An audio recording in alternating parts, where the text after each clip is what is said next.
지난 주일과 이번 주일에 두 주간에 걸쳐서 야곱의 생애와 그 신앙을 저희들이 한번 좀 이렇게 살펴보는 시간을 가집니다. 지난 주일날에도 말씀을 드렸던 것처럼 야곱은 덜이 되는 그러한 인생이다. 그렇게 말씀을 드렸습니다. 덜이 되는, 늦게 된다. 그 말이죠. 왜? 노년에 이르기까지 야곱은 모든 것을 다 내가 할 수 있다 생각하면서 살았던 자입니다.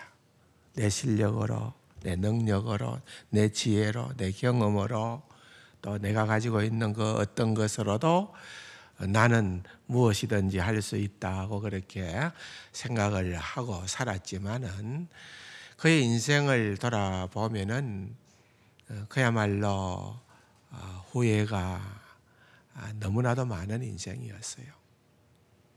그는 자기가 똑똑하고 잘난 줄 알았지만은 자기는 어떤 목표를 정하고 그 복을 내가 차지해야 되겠다고 그렇게 마음을 먹고 나면은 형도 상관이 없어요. 아버지도 상관이 없어요. 그는 기필코 그 복을 내 것으로 만들 수 있다고 그렇게 생각을 하고 또한 아버지와 형을 속이기까지 했어요. 그러나 결국은 진짜로 그가 속은 거죠. 제대로 임자를 만나게 되니까 몇 달 정도 선악비를 피해 보겠다고 그렇게 외삼촌의 집에 갔었지만은 그 몇 달이 20년이 된 거예요. 20년. 그리고 거기에서 된통당한 거죠. 그야말로 외삼촌에게 모든 것들을 다 그는 속으면서 그렇게 인생을 살게 되어졌습니다. 결국은 야곱은 그의 인생 가운데에서 그가 사랑하는 것, 그가 마음만 먹으면은 움켜잡기만 하면은 다 될 것 같은 인생이었는데 그렇게 사랑하여 움켜잡았던 그의 아내 라헬도 빨리 죽게 되어지고 라헬로부터 낳게 되어진 그러한 아들 요셉도 그야말로 죽었다라고 하는 소식을 듣게 되고 그런 줄로 알고 평생을 살게 되잖아요. 그뿐만 아닙니다. 지난 주일날 말씀은 창세기 43장 14절의 말씀인데 결국은 이제는 하나 남은 이 야곱에 있어서 유일한 삶의 목적이요 소망이라고 할 수 있는 하나 남은 그러한 요셉의 아들이었던 야곱의 아들이었던 라헬의 아들이었던 베냐민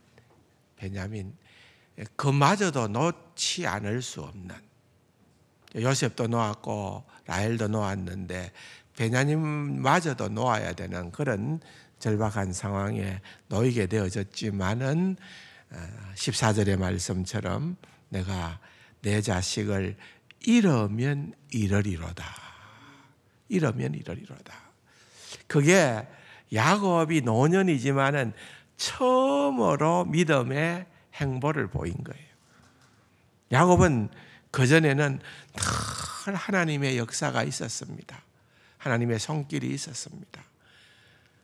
그리고 그 손길을 붙들고 의지하고 잡기를 원했던 하나님의 손을 늘 놓았습니다. 도대체 저 사람이 믿음의 사람인가 아닌가? 그의 삶의 흔적을 통하여서는 별로 믿음을 발견하기가 쉽지 않은 그러한 인생을 살아왔더랬습니다. 그러나 그 인생이 정말 너무나도 허망한 인생인가를 노년에서야 깨닫게 되죠. 그래서 이제야 내려놓습니다. 내가 베냐민을 잃으면 잃으리로다. 그런데 그렇게 내려놓으니까 움켜잡던 인생을 전환해서 내려놓으니까 결국은 어떻게 됐습니까? 베냐민이 죽었나요? 아니에요. 베냐민도 도로받게 되고요. 놀라운 사실은 죽었다고 생각했던 요셉을 살아서 만나게 되는, 이미 죽어서 없는 줄로 알았는데 그 요셉이 그의 눈앞에 애굽의 총리가 되어서 나타나게 되어지는 기적 중의 기적을 야곱은 경험을 하게 되어졌던 것입니다. 만감이 교차했겠지요. 지난주일에도 말씀을 드렸던 것처럼 애굽왕 바로가 내 나이가 얼마냐 하고 그렇게 야곱에게 물었을 때에 그가 답하기로 내가 나그네길을 살아왔던 그 횟수가 130년이다. 내가 130세가 되었다 그 말이에요. 그러면서 그가 그 130년의 그의 일생을 한마디로 정의하면은 험악한 인생을 살았다. 엄청나게 고생했다 그 말이죠. 너무나도 힘든 그러한 인생길이었다 그 말이죠. 그러면서도 야곱은 바로를 축복합니다. 들어가서 축복하고 또한 나오면서 축복하고 당당하게, 전에는 늘 불안하고 초조해왔던 그러한 모습이었지만은 이제는 그의 눈앞에 있는 자가 누구이든 간에 하나님께서 아브라함을 통하여서 아브라함에게 약속하신 언약의 말씀, 너를 축복하는 자에게 내가 축복하고 너를 저주하는 자에게 내가 저주하리라. 너는 복의 근원이 되겠다. 하나님께서 그렇게 약속하신 그 아브라함에게 주신 언약의 의미가 무엇인지를 노년에 야곱은 어렴풋이 조금씩 깨닫게 되어지니까 그는 누구도 두려워할 수가 없었어요. 애굽을 향하여서도 그렇게 축복할 수 있는 그러한 자리에 이르게 된 것. 그래서 지난주에 말씀드렸던 창세기 43장 14절의 말씀, 내가 이르면 이르리로라고 하는 것은 야곱의 신앙 삶의 큰 어떤 하나의 분수령이 되고 전환점이 되었던 그러한 사건이에요. 멋있는 장면이에요. 너무너무 멋있는 장면이었지만 그러나 그것이 야곱의 신앙의 절정은 아니라고 했습니다. 오늘 우리가 살펴보려고 하는 것이 야곱의 신앙의 절정의 부분입니다. 오늘 우리는 신약 성경과 구약 성경의 두 본문을 읽었습니다. 우리가 잘 아는 것처럼 히브리서 11장은 소위 말하는 무슨 장이에요? 믿음장이죠. 믿음장. 구약의 믿음의 인물들을 그렇게 소개를 하면서 오늘 우리가 읽었던 딱 한 절, 21절 딱 한 절로 야곱의 믿음을 이렇게 정의를 내리는 거예요. 어떤 사건과 관련해서 야곱의 믿음이 이렇게 드러났다라고 하는 그것을 보여주는 거지요. 그것이 바로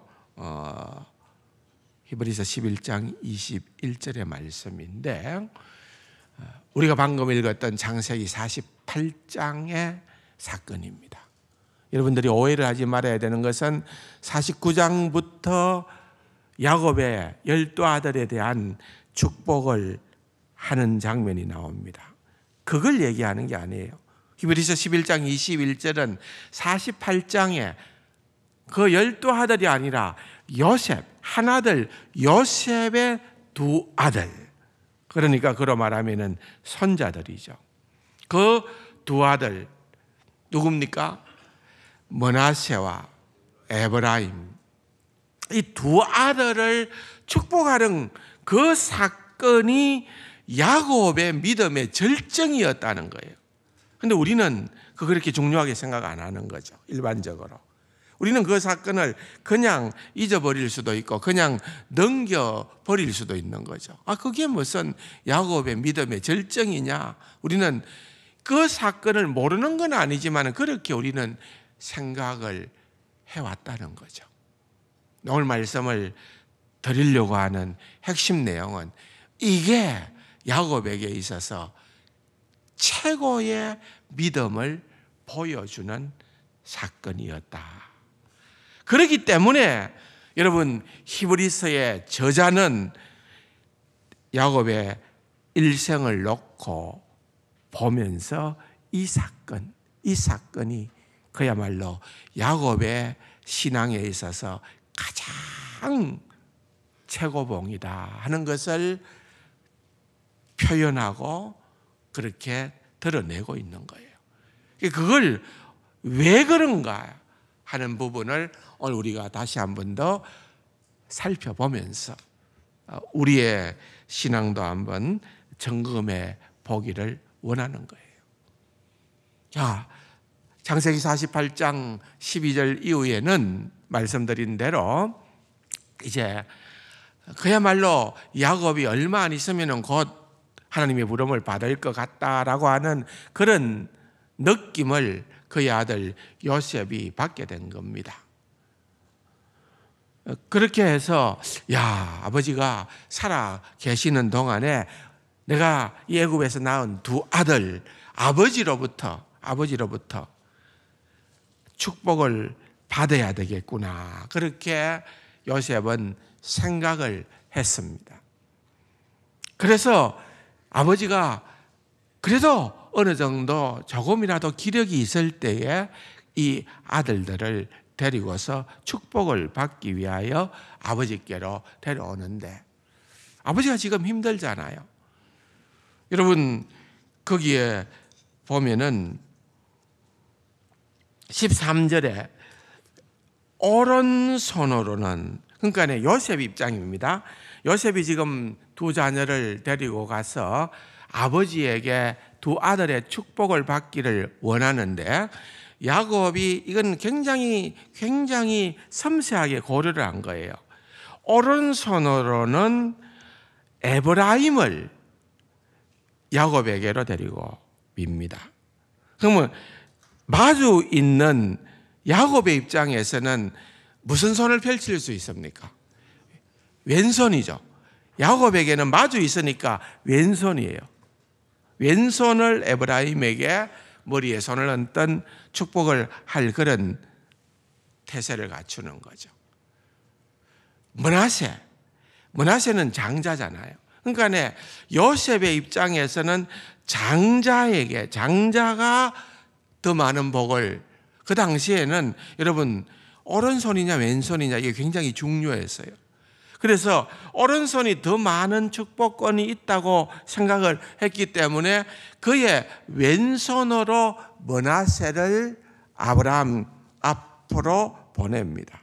그러면은 그 므낫세를 보면서 야곱은 그냥 편안하게 손을 내미면은 그 손은 오른손입니다. 이해가 되시죠? 그렇게 지금 요셉이 자꾸 요셉, 야곱, 제가 헷갈리게 얘기하더라도 여러분 잘 들으십시오. 이게 어쨌든 이 야곱은 요셉의 의도대로 므낫세에게 오른손을 얹고 에브라임에게 왼손을 얹도록끔 요셉은 그렇게 지금 복을 받기를 원했던 겁니다. 그런데 여기에 14절에 보면은 이스라엘이 오른손을 펴서 차남 에브라임의 머리에 얹고 그랬습니다. 그러니까 차남이 지금 어디에 있습니까? 오른쪽에 있는 게 아니라 왼쪽에 있잖아요. 그러니까 오른손을 펴서 이래 므낫세에게 펼친 게 아니라 차남 에브라임에게 얹고 머리에 얹었다는 거예요. 그럼 자동적으로 므낫세는 왼손을 이래 얹은 거예요. 그러니까 요셉은 이렇게 축복하기를 바라고 자녀를 보냈는데 야곱은 어떻게 했다고요? 이렇게 했다는 거예요. 이렇게. 이 성경의 표현을 그냥 그대로 우리가 그리자면은 어긋나게 얹었다. 그 말입니다. 이스라엘은 야곱의 또 다른 이름이라는 거 아시죠? 그래서 그렇게 얹었어요. 그럼 이게 뭐냐? 이 도대체 어떻게 된 거냐? 10절을 보면은 이스라엘의 눈이 나이로 말미암아 어두워서 보지 못했다 그랬어요. 그러니까 야곱이 지금 뭐를 식별할 만큼 눈이 밝지를 못한 거예요. 너무 늙어서 눈이 어두워진 거예요. 또 48장 1절 2절에 보면은 이 일 후에 어떤 사람이 요셉에게 말하기를 내 아버지가 병들었다. 야곱이 병들었다 하므로 그가 곧 두 아들 므낫세와 에브라임과 함께 이르니 어떤 사람이 야곱에게 말하되 네 아들 요셉이 네게 왔다 하며 이스라엘이 야곱이 힘을 내어 침상에 앉았다 그랬습니다. 그러니까 힘이 없는 거예요 지금. 왜? 병들어서 그냥 누워 있는 거예요. 누워 있다가 지금 요셉이 아들들을 데리고 왔다 하니까 일어나 앉는 것도 힘을 내어야 하는 거예요. 이해가 되시죠? 야곱이 지금 그렇게 힘을 내어서 앉았다는 거예요. 그러니까 그 모든 야곱의 형편을 너무나도 요셉은 잘 알기 때문에 그냥 아버지가 손만 내밀면은 될 수 있도록 사전에 그렇게 딱 두 아들을 미리 그렇게 맞춤식으로 해서 장자는 아버지 오른손, 차자인 에브라임은 아버지 왼손 이렇게 손을 얹을 수 있도록 그렇게 준비해서 딱 왔다는 거예요. 딱 왔는데 생각지도 않은 일이 벌어진 거예요. 어떻게 해요? 아버지가 이렇게 축복을 하는 것이 아니라 이렇게 축복을 해버린 거예요. 오른손을 에브라임, 차자 에브라임에게, 왼손을 므낫세에게. 그러니까 당황한 것은 누구예요? 요셉이에요. 요셉이 당황해가지고 아버지 그렇게 하지 마시고요 그러는 거예요. 아버지 그렇게 하면 안 됩니다 그 말이. 그게 어디에 나옵니까? 17절에 보십시오. 요셉이 그 아버지가 오른손을 에브라임의 머리에 얹는 것을 보고 기뻐하지 아니하여 아버지의 손을 들어 에브라임의 머리에서 므낫세의 머리로 옮기고자 하여 아버지여 그리 마옵소서. 얘는 장자니 오른손을 그의 머리에 얹으소서. 그러니까 요셉은 지금 어떤 마음입니까? 아버지 오른손이 누구에게 가야 된다고? 장남인 므낫세에게 가야 되는데 아버지가 이렇게 해버릴까? 그렇게 하면 안 된다고 지금 요셉이 얘기를 하고 있는 겁니다. 근데 아버지는 그게 아니라는 거예요. 19절을 보면은 뭐라고 나옵니까? 나도 안다 내 아들아. 그도 한 족속이 되며 그도 크게 되려니와 그의 아우가 큰 자가 되고 그의 자손이 여러 민족을 이루리라. 이렇게 얘기를 하는 거예요. 여러분 이게 무슨 얘기예요? 이 사건을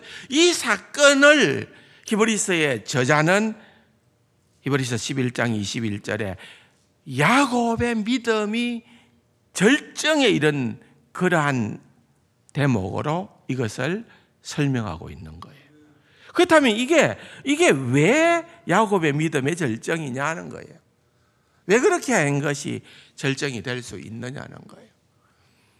그 뭔가 하면은 야곱이 하나님을 절대적으로 믿고 신뢰하고 하나님의 뜻을 준행하는 모습이라 그렇게 보는 겁니다.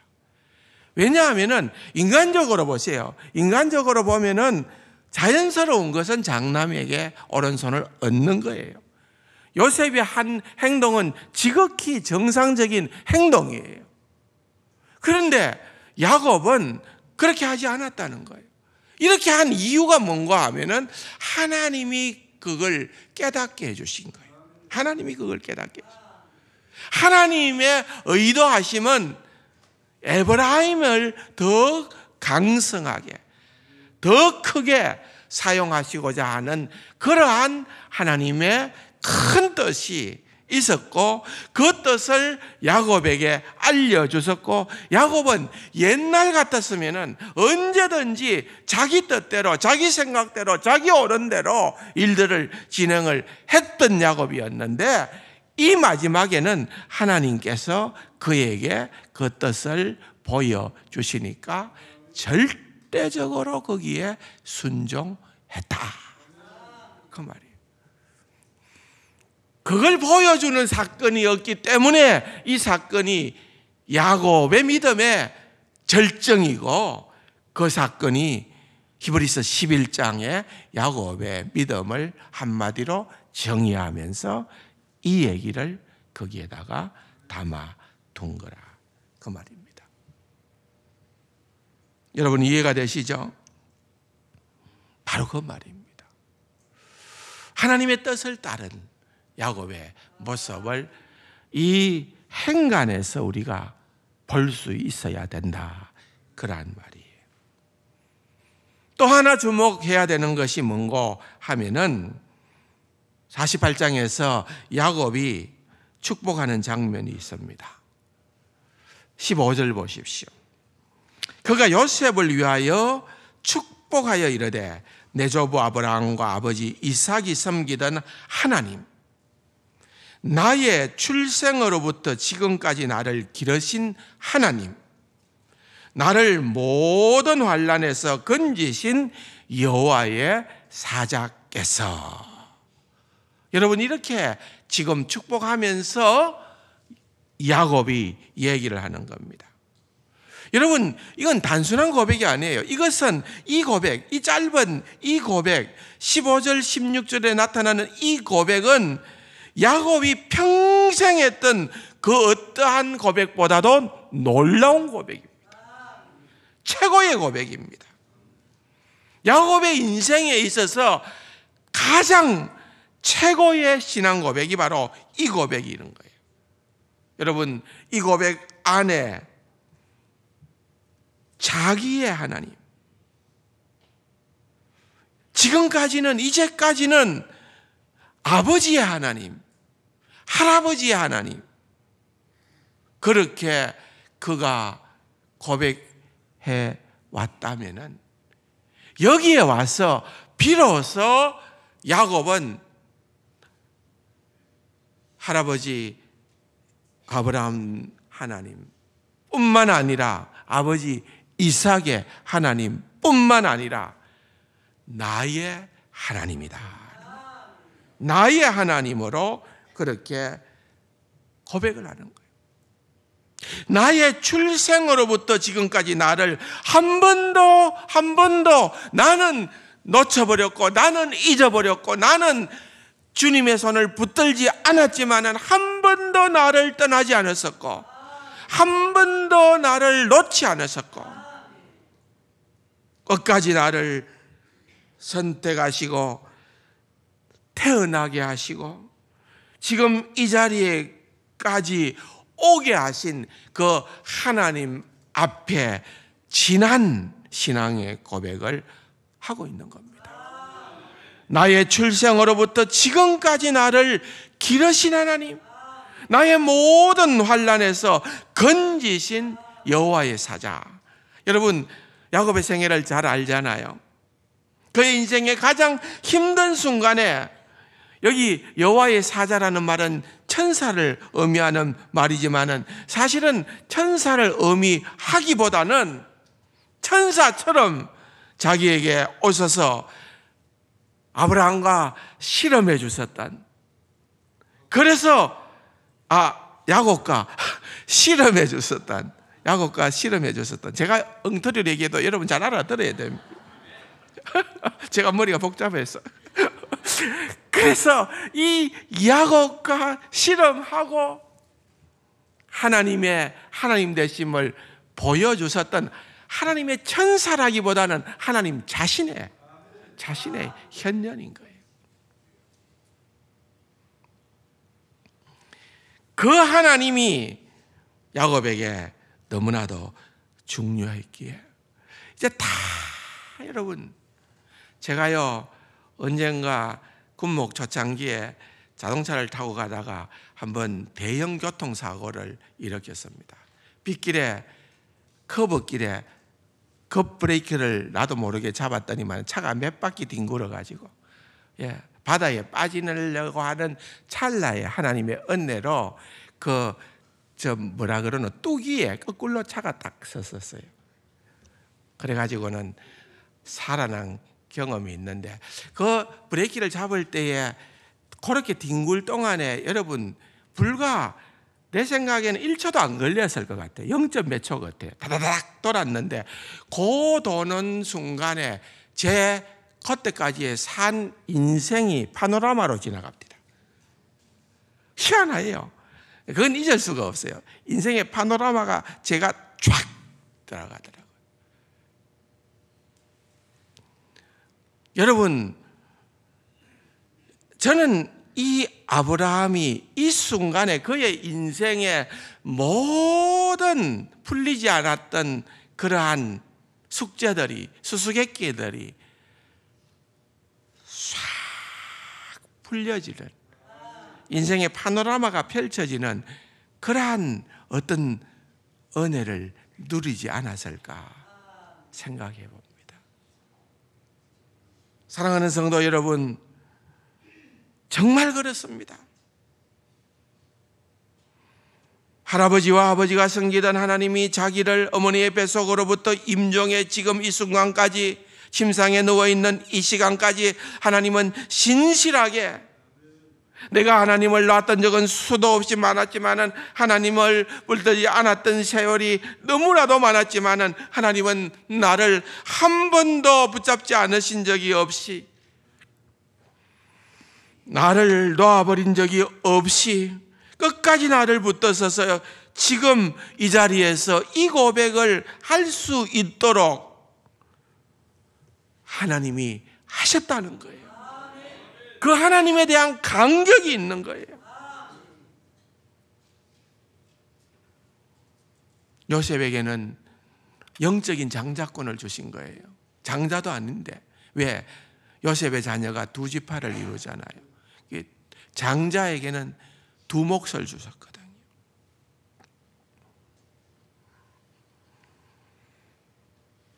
요셉을 축복하면서 자기의 신앙을 고백하는 겁니다.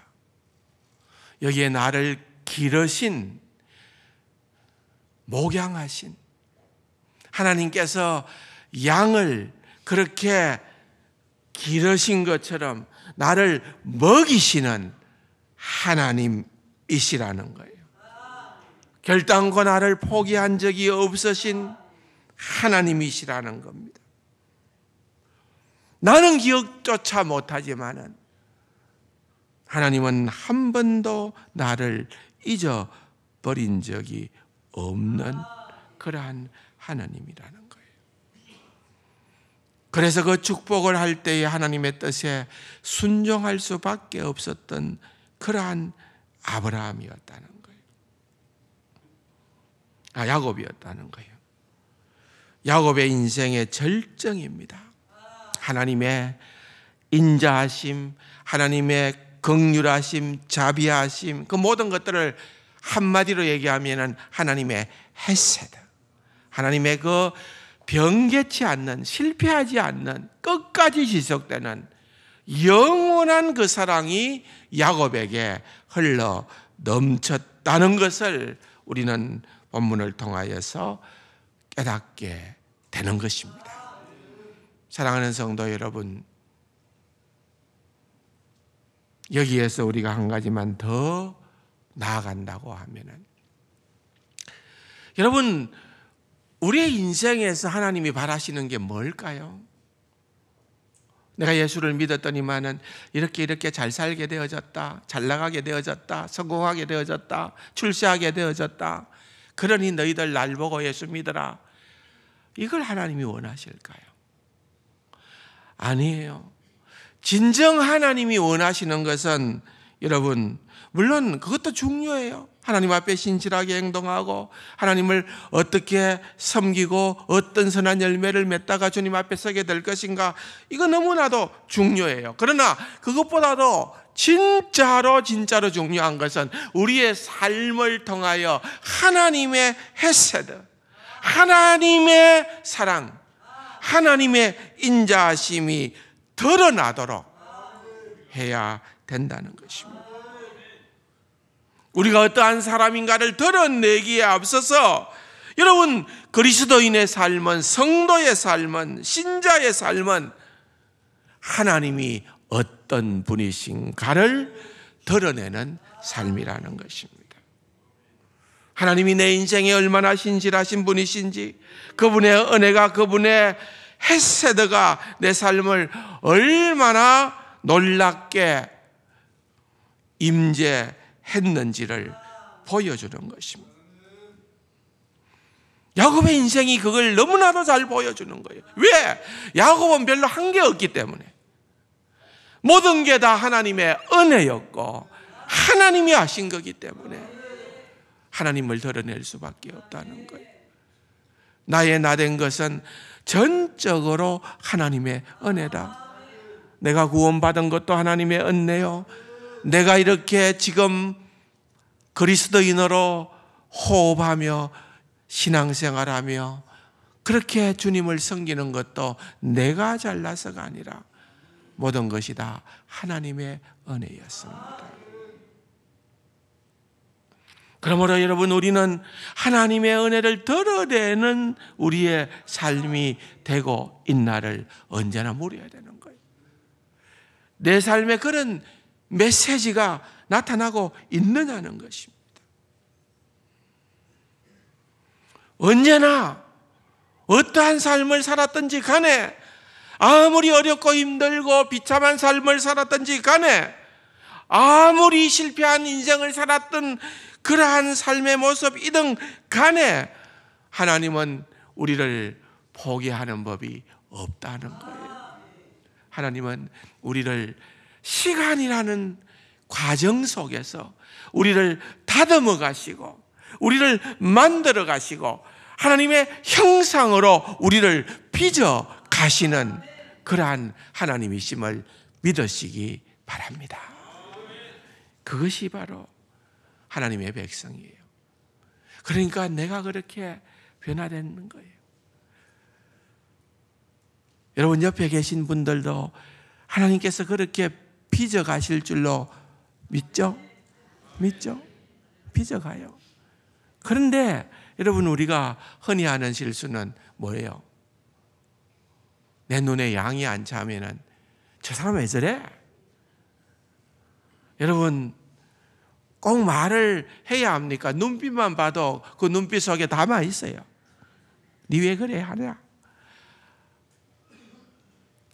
판단하고 비판하고. 근데 하나님은 그렇게 하지 않았다는 거예요. 오히려 하나님은 그게 아니라 참아주시고 기다려주시고 포기하지 아니하시고 끝까지 사랑해 주시는 그러한 하나님이라는 거예요. 그러므로 여러분, 우리의 인생 가운데에서 우리가 해야 되는 것은 우리가 얼마나 대단한 존재인가를 드러내는 삶이 아니라 저와 여러분과 같은 인생도 포기하지 않고 만들어 가시는 하나님의 그 크신 사랑을 드러내는 것, 이게 우리의 소명이라는 것입니다. 나 잘난 것 드러내는 인생이 아니고요. 여러분, 내가 대단한 사람이라는 것을 보이게끔 하는 것이 아니고요. 하나님은 이런 하나님이시로구나. 하나님을 보게끔 해야 된다. 그 말입니다. 우리의 인생은 야곱의 인생이 그러하듯이 낭비되는 인생이 없습니다. 그때가 그때예요. 너무나도 중요한 때입니다. 때마다 하나님은 끊임없이 교훈하시고 가르치십니다. 여러분 한번 보세요. 신앙생활 하면서 예배에 내가 예배를 몇 번이나 참석했다 헤아릴 수 있습니까? 근데 여러분, 우리가 예배에 드린 것을 다 합칠 수 있다고 한다면은 우리는 다 뒤집어져야 돼요. 역사가 일어나야 된다 그 말이에요. 다 변화되었어야 된다 그래요. 근데 아니잖아요. 10년 전에, 20년 전에, 30년 전에 내 모습이나 지금의 내 모습이 별로 변화된 바가 없다고 우리가 솔직히 얘기할 수 있잖아요. 그럼 하나님께서 일하시지 않으신 거예요. 그게 아니라는 거예요. 하나님은 지금도 역사하고 계십니다. 눈에 보일 듯 말 듯 할는지 모르지만은 여전히 우리를 변화시켜 가고 계시는 하나님이시고, 언젠가는 우리가 하나님이 원하는 그 자리에 놓이게 되리라 확신하는 겁니다. 그러므로 우리는 낙심할 이유도 없고 다른 사람을 향하여 비난하거나 비판할 이유도 없고 그저 때를 기다리며 그저 감사하는 것. 그게 진짜 사랑입니다. 여러분, 제가 20년 전에 왔지만은 20년 전이나 지금이나 뭐 좀 나아진 게 보입니까?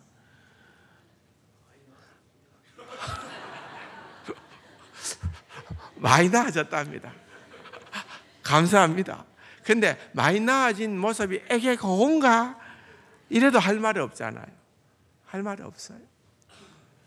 우리요, 진짜로 기다려주는 것, 이게 사랑이더라고요.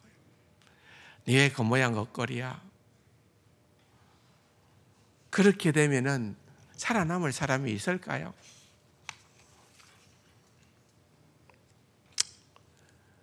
벌써 이혼당하고 벌써 소박당하고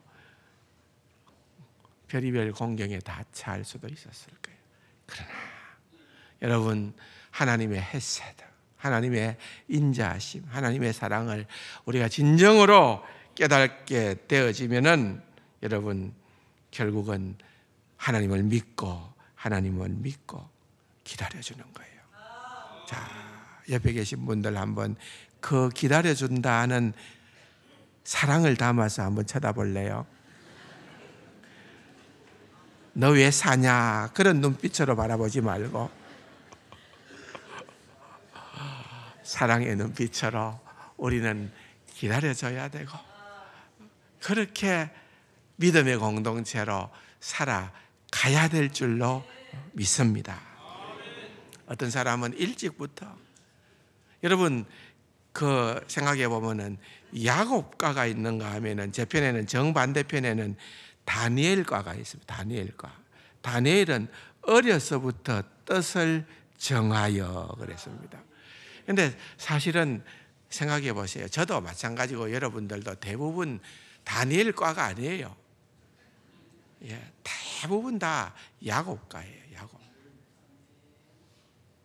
동의 안 하실지 모르겠지만은 야곱과예요. 우리는 다 들이대는 인생이에요. 근데 그 들이댄다는데 중요한 거예요. 된다는 거예요. 될 때까지는 기다려줘야 되고 참아줘야 되고 사랑해야 되고 품어줘야 되고 그렇게 잘 할 수 있으리라 믿습니다. 야곱을 보면서 야곱이 바로 내 모습이다 는 것을 우리 모두가 깨닫고 그렇게 야곱의 신앙 고백이 곧 나의 신앙 고백이 되어서 우리는 절망할 자격도 없고 포기할 자격도 없는 그러한 자임을 깨닫고 하나님이 일하고 계심을 믿고 살아가는 저와 여러분이 되기를 주님의 이름으로 축원합니다. 아버지 하나님 감사합니다. 야곱의 임종의 자리에 이르러서 그가 했던 그 아름다운 행위가 참으로 믿음의 아름다운 본을 드러내고 하나님의 인자하심이 사랑하심이 자비하심이 긍휼하심이 승리한 것을 야곱의 인생을 통하여 볼 수 있게 하심을 감사드립니다. 우리도 또한 동일한 야곱과 같은 인생을 살아가지만은 우리를 결단코 놓지 않으시고 포기하지 아니하시는 하나님을 믿사오니 우리를 붙들어 하나님의 자녀되게 하시고 하나님의 귀한 영광을 드러내는 도구로 우리를 사용하여 주옵소서. 존귀하신 예수님의 이름으로 감사기도 드립니다. 아멘.